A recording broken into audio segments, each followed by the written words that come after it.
India ने 2018 में रसिया के साथ $5 अरब की डील के साथ 5 S-400 एयर डिफेंस सिस्टम खरीदे थे।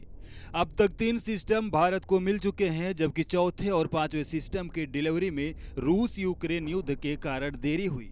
रिपोर्ट्स के मुताबिक चौथा सिस्टम मई या जून 2026 तक भारत आ सकता है, जबकि पांचवा साल के अंत तक मिलने की संभावना है। इनमें से 3 सिस्टम पाकिस्तान सीमा से लगे क्षेत्रों में तैनात किए जाने की योजना है, ताकि हवाई खतरों को रोका जा सके।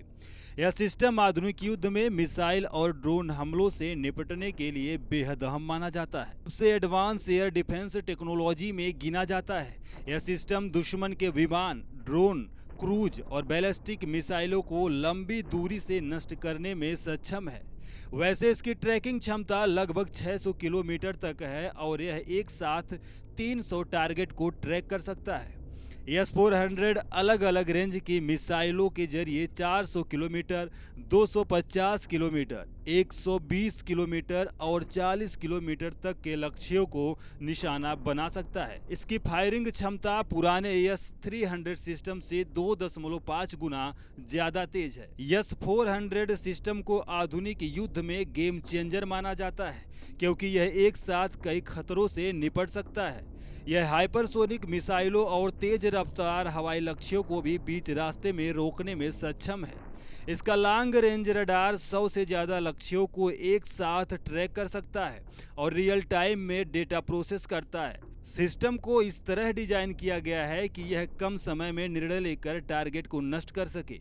भारत में इसकी तैनाती से एयर डिफेंस नेटवर्क और मजबूत हो जाएगा। खासकर सीमावर्ती क्षेत्रों में यह सुरक्षा की एक मजबूत ढाल के रूप में काम करेगा। भारत भविष्य में प्रोजेक्ट सुदर्शन चक्र के तहत और S-400 सिस्टम खरीदने की योजना पर काम कर रहा है। यह योजना देश की एयर डिफेंस क्षमता को मल्टी लेयर बनाने की दिशा में अहम कदम मानी जा रही है। इन सिस्टम की तैनाती से भारत की हवाई सीमाएं और ज्यादा सुरक्षित होंगी और दुश्मन की किसी भी हवाई घुसपैठ को समय रहते रोका जा सकेगा।